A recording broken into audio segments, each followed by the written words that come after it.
Hello everyone, magandang araw sa ating lahat. So for today's discussion, we will just continue our discussion about the Constitution of the Philippines. So with regards to the Constitution of the Philippines, we will just focus on the evolution of the Philippine Constitution and how it impacted uh, the history of our society, specifically on the context of evolving and creating our own nation. So, as we can see, we already defined that constitution. It is defined as a set of fundamental principles or established precedents according to which a state or other organization is governed. So basically, the supreme law of the Republic of the Philippines is our constitution. So as we can see here, what we need to understand is the word state.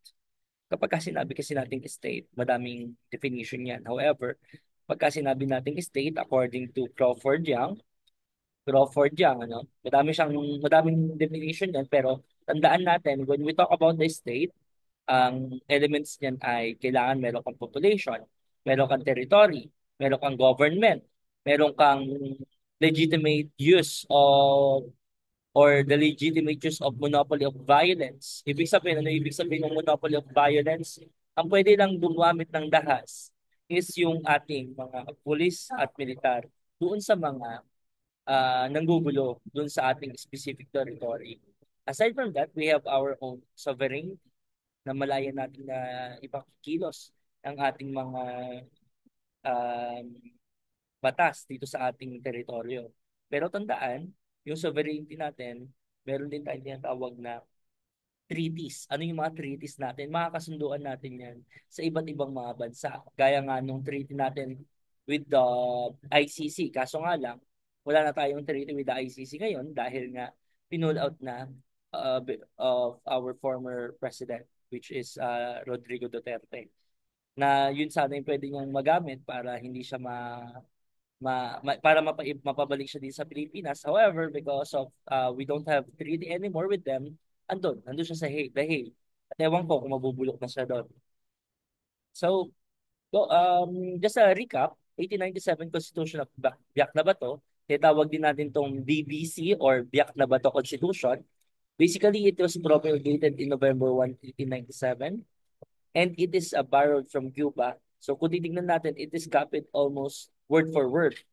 And it was written by Isabelo Artacho and Felix Ferrer in Spanish. And translate lang ito into Tagalog. So, this 1897 Constitution, ito na yung makikita natin yung pagkakaroon natin ng sarili natin tinatawag na identity. Dahil nga, kumakawala na tayo doon sa poder ng Espanya na gusto natin magkaroon ng sarili nating republika. So, ibig sabihin, meron na tayong kamalayan. Na ano yung ibig sabihin ng kamalayan? Consciousness. National consciousness na hindi tayo basta magiging sunod-sunuran sa mga Espanyol. However, ito ay pag-alis natin doon sa kanilang poder, sa kanilang kolonisasyon. Kaya kung titingnan natin dito, ito na yung after 333 years mula doon sa pakikibaka nila Diego Silang, pakikibaka nila Marcelo H. Del Pilar. Kung maalala nyo, si Marcelo H. Del Pilar, ito yung sikat na gumawa ng dasalan at tuksohan.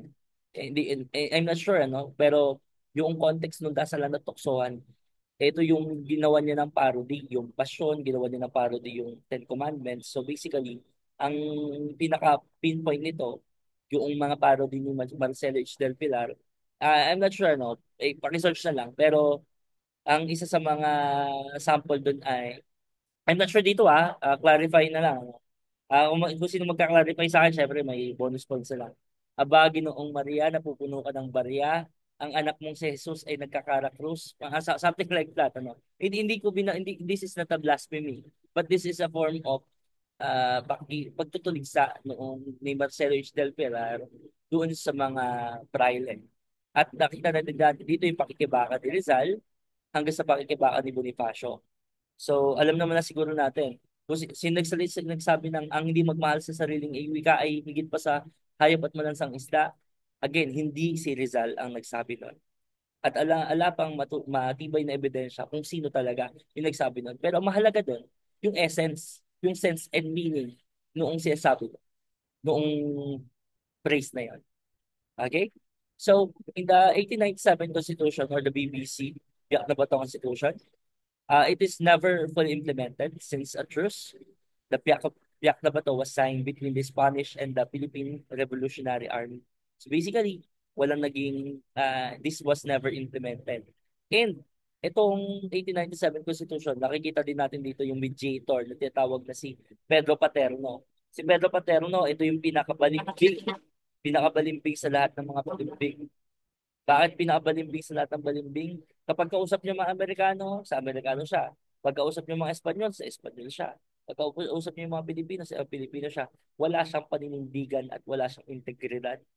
Kaya kung halimbawa, boboto tayo ng isang ah, politiko, gusto mo nating iboto yung katulad ni Pedro Paterno na walang integridad, na walang ipinaglalaban talaga kung sino talaga yung poder niya. Parang halimbawa si Amy Marcos. Sino ba talaga yung pinapanigan ni Amy Marcos dati? Ngayon meron na siyang stand. Ang stand, hindi na siya namamangka sa apat na ilog. Hindi na siya namamangka sa dalawang ilog. Namamangka na siya ngayon sa isang ilog. At alam naman na natin kung sino siguro yung sinusuportahan niya, yung itim. ITIM, di ba? Ano yung meaning ng itim? Amy. TI mo, yun ba yun? O kaya yung si Inday, TI mo. I don't know o anong ibig sabihin nun. So, in the 1897 Constitution, as we can see here, ito yung nakipag-negotiate si Emilio Aguinaldo with the Primo de Rivera. Ito na yung number one, pag-exile, voluntary exile sila Aguinaldo at kanyang companion. Tapos si Primo de Rivera, magbabayad ng 800,000 sa mga rebelde, pero installment. First is 400,000, and second is yung 200 and 200. Kaso nga lang, nangyari dito, hindi talaga tunay na nabayaran. Ang alam ko nabayaran lang dito is yung 400,000. At ang tanong, sinong pinakakumita dito? Siyempre, ang pinakakumita dito, again, si Pedro Paterno. Kasi siya yung middleman. Siya yung nakapag-negotiate. Ngayon, itong 1899 Malolos Constitution, after designing the truce, the Filipino revolutionary leaders accepted the payment from Spain and went to exile in Hong Kong in December 27, 1897. So upon the defeat of Spain to the Americans in the Battle of Manila Bay, itong Battle of Manila Bay, I just want to emphasize here, hindi totoong labanan itong Battle of Manila Bay. This is mock battle, MOCK, mock Battle of Manila Bay, na parang nagbabaril lang sila pero wala nang talagang silang binabaril. Ang binabaril lang nila kunwari, binabaril nila yung mga pader. Kasi nga, meron talagang naging kasunduan itong dalawang ito. At ano naging kasunduan ito? Noong American at mga Espanyol. Noong December 10, nagkaroon sila ng kasunduan. Ito yung tawag na Treaty of Paris, kung saan binenta ang Pilipinas sa mga Amerikano sa halagang $20 million. So as we can see here, so the control of the Philippines Revolutionary Forces reverted back to Aguinaldo, and the Philippine Declaration of Independence was issued on June 12, 1898, together with the several decrees that formed the first Philippine Republic. So basically, ang mahalaga natin makita dito, yung Malolos Congress was elected, which selected a commission to draw a draft of Constitution on September 17, 1898, which was composed of wealthy and educated men. Kaso ang makikita ko, titignan natin tong analysis na to. Actually, hindi naman itong 1899 Constitution. Magpo-fast forward pa yun na 1935 Constitution. Na yung makikita natin ng mga nasa politika ngayon is mostly comprised of the politicians way back in the 1935 Philippine Assembly. Pero again, dito sa Malolos Constitution, makikita pa rin natin dito yung remnants. Yung remnants ng ating bansa. Ano yung remnants nito? Na tayo ay nagpapauto. Kasi I don't want to say nagpapauto, pero realistically, nagpauto tayo sa mga Amerikano. Nagpauto tayo sa mga Kastila. Nagpauto tayo sa mga kila Pedro Paterno. Kasi which is, yun naman talaga yung nangyari. Akala natin tinutulungan tayo ng mga Amerikano, pero ginamit nila yung terminology na BA, benevolent assimilation. Ano yung benevolent assimilation? Hindi tayo sinasakop ng Amerikano, pero bagkus tinutulungan tayo. Kasi they look at us as their little brown brothers. Little brown brothers. Kasi nga meron silang tinatawag na white man's burden. Ano yung ibig sabihin ng white man's burden? Kasi kung titignan na nila, yung mga Pilipino ay mga mga walang damit. Kasi ito yung makikita natin doon sa 1904 St. Louis Exposition. Anong nangyari nung St. Louis Exposition? Fast forward ko na lang to. No? Kasi ito na yung mangyayari sa Commonwealth Constitution. Nagkaroon tayo ng Constitution kung saan itong mga Amerikano, sila yung magiging mamumuno sa atin. Bakit? Kasi dun sa tinatawag na benevolent assimilation. Yung benevolent assimilation, hindi tayo sinasakop, bagkus nilulungan tayo. Dahil nga, meron tinatawag na white man's burden. Ano yung white man's burden? Yung mga puti, they believe na they are more superior than us. At kailangan nila tayong gabayan at tulungan kasi nga hindi pa tayo hindi pa natin kayang tumayo sa ating sariling mga paa. Kaya nga kasi nga, kaya nga Little Brown Brothers. Kaya itong mga Amerikano, nung nagpunta sila ng northern part of our country, yan Baguio, yan sa may Benguet area, may nakita nila doon yung mga Igorot. Pagka tinawag nating Igorot, they are the indigenous people. And Igorot it is a collective terminology ng mga iba't ibang IP groups. Kasi pagka tinawag sinabing Igorot, it means from the mountain. So it means that it is a collective term para dun sa lahat ng mga nandun sa uh, mountainous era na kaya nga from the mountain ang ibig sabihin ng Igorot. So ngayon, ang nangyari, nakita nila yung mga Igorot ay walang damit, mga tinawag nilang quote-unquote uncivilized. Ano yung uncivilized? Mga hindi sibilisado. So ang ginawa nila, kinuha nila itong mga katutubong ito, kinuha nila itong mga IP na to at dinala nila ng ibang bansa. Anong ginawa nila sa ibang bansa?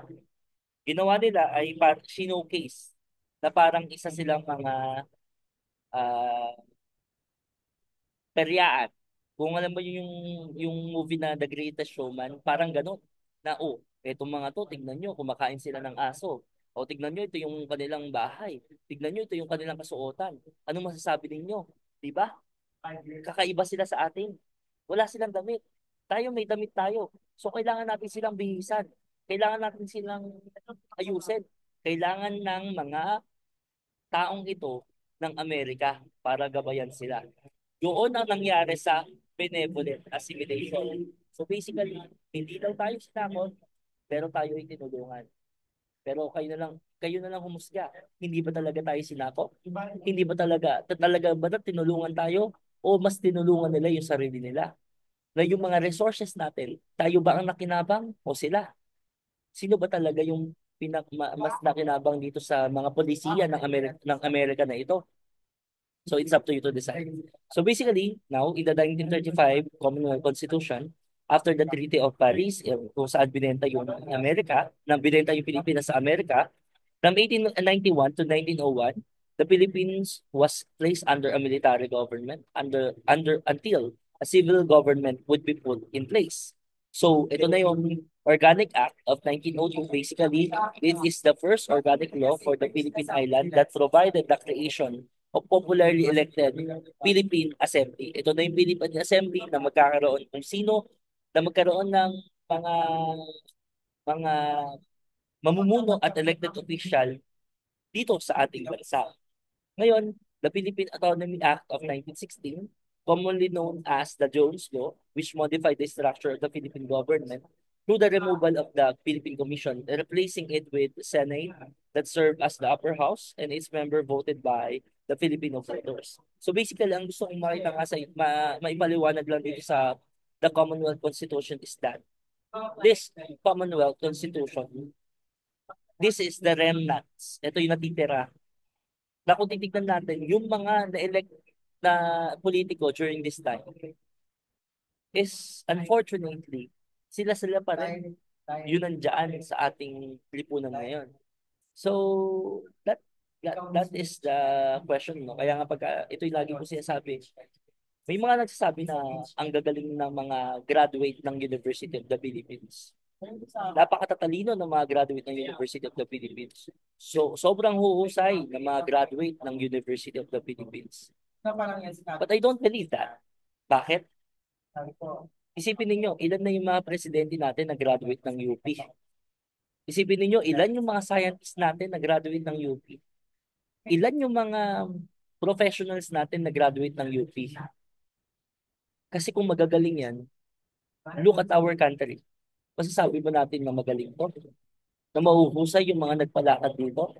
Sa dinami-dami ng presidente natin na graduate ng UP, sa dinami-dami ng mga professional na natin na graduate ng UP, sa dinami-dami ng mga scientists natin na graduate ng UP, what happened to us? Kasi kung talagang magaling yan, sana hindi ganito yung lipunan natin. That's just me. That's just my opinion. Yes, i-share ko lang sa inyo. Kung meron kayong ibang opinion o ibang perspective on that, you can share it sa klase natin. Okay? So, in the 1932, many efforts of the Filipino Independence Mission led by Sergio Osmeña and Manuel Rojas. Ito si Manuel Rojas. Ito ay lolo ni Marojas. So, the United States Congress passed the Herhos Cutting. Tinatawag din Harehawes Cutting. It's Herhos Cutting Act with the promise of granting Filipinos independence. However, it is opposed by the Senate President Manuel L. Quezon and consequently rejected by the Philippine Senate. Anong ginawa ngayon ni Quezon? Ang ginawa na ngayon ni Quezon ay the Tidings-McDuffie Act, also known as the Philippine Independence Act, was passed by the United States Congress that provided authority and defined mechanisms for the establishment of a formal constitution by a constitutional convention. Question: ano ba yung hair hose cutting at saka tidings McDuffie? Basically, maibigay lang yung independence nating mga Pilipino. Yun lang yun. Na makuha na natin yung na kaya na nating tumayo sa ating mga sariling paa. Yun yung pinaka-fundamental meaning nun. Hair hose cutting, it is endorsed ni Osmeña at ni Rojas. Kaya nga ito kung maalala ninyo, OSROX. Ito yung OSROX Commission. Osmeña at saka si Rojas. Kaso nga lang, ayaw payagan ito ni Quezon. Bakit? Kasi pag pinayagan ito ni Quezon, mawawala siya sa limelight. Siyempre, gusto ni Quezon siya yung nandun sa limelight. So, anong nangyari dito, instead of hair hose cutting, naging tidings McDuffie na lang. Question, anong difference ng hair hose cutting at tidings McDuffie? Almost wala. Almost walang difference. Ang difference lang ay kung sino yung nag-push through at sino yung nagtulak noong batas. Okay? So the draft of the Constitution was approved by the Constitutional Convention on February 8, 1935 and ratified by the U.S. President Franklin Roosevelt on March 25, 1935. So election was held in September 1935 and Manuel L. Quezon was elected President of the Commonwealth. However, this Commonwealth was briefly interrupted by the events of the World War II. So itong World War II, ito na yung Allied at saka yung Axis. Magkalaban yung Allied at saka yung Axis. So, during this time, ito na, dito na umuusbong yung si Hitler, si Adolf Hitler, at yung Japanese government. So, trivia lang ano. So, under the 1935 Constitution, yung mga pwede lang bumoto ay 25, 21 and above. Sila lang yung mga pwedeng bumoto. Pero na-amend ito noong 1973 Constitution at ginawang 18 years old. Ano yung pinakagusto kong maipakita sa inyo dito? Na malapit na ang eleksyon, sana maiboto natin yung tama. Makapagboto tayo ng tama. Hindi yung may tama, ano? Makaboto tayo ng tama, hindi ng may tama. Kasi kapag, Diyos ko na, ayoko na lang mag-talk. Pero Diyos ko, pagka halimbawa, wag naman, ito na lang, gusto niyo ba ng may plataforma o gusto niyo may budots? Gusto niyo ba yung may plataforma o gusto niyo yung may bibigay ng jacket? It's up to you to decide. It's up to you. So, the 1943 Constitution, it is basically the Japanese-sponsored government. So it is enacted under the Japanese occupation during World War II. Basically, uh, they established a unicameral National Assembly and a strong executive power.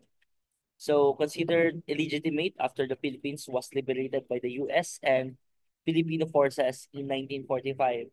So during this time, ang namumuno dito ay si Laurel. Yes. Si Laurel ang ating presidente during this time. So this is the 1943 Constitution. At tinatawag din itong government ni Laurel, Jose P. Laurel, ano? Jose P. Laurel, tinatawag din na puppet government or puppet republic. Kasi ang nag, nagpapatakbo ay hindi yung gobyerno, pero nagpapatakbo ay yung mga Japanese forces. Pero kung i-analyze natin to historically, ano, kung i-analyze natin to, makikita natin na yung ginawa ni Laurel na yun is just to protect then yung yung Pilipinas. Kasi syempre, kung ano ba lalabanan niya yun, mas magkaroon ng damage. So, yung ginawa niyang pagsunod is also a form of damage control doon sa mga policies ng Japanese government. So, ito na, the 1973 Constitutional Authoritarianism. So, kung titignan natin, ito kasi, ang inadapt ulit is after this, 1943 Constitution, inadapt ulit ng mga tao is the 1935 Constitution hanggang noong 1965 election. 1965, may tumatakbong presidente.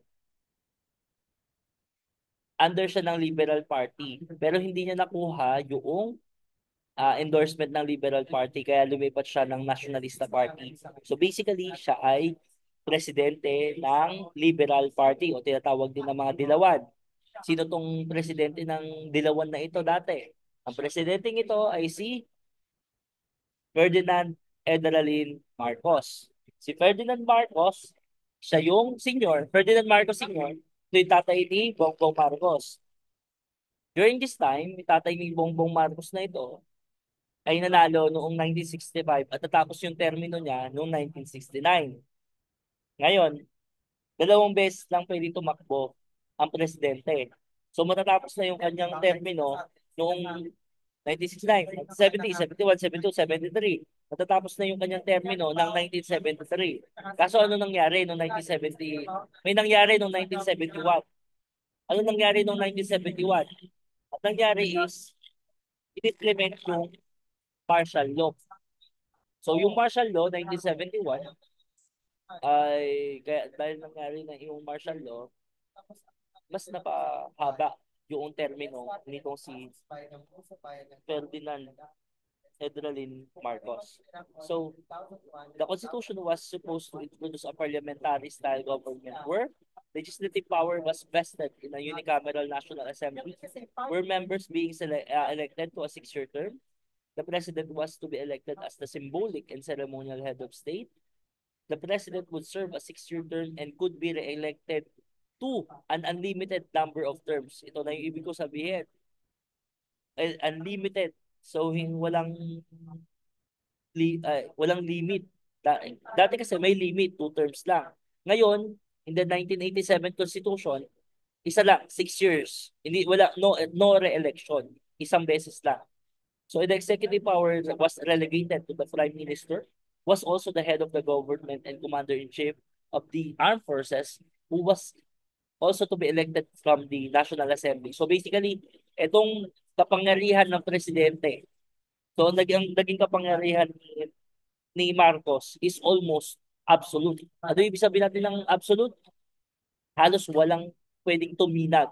Pag sinabi niya, yon ang batas. Pag sinabi niya, yun ang dapat masunod. Kasi ngayon, hindi basta gusto ng presidente, masusunod.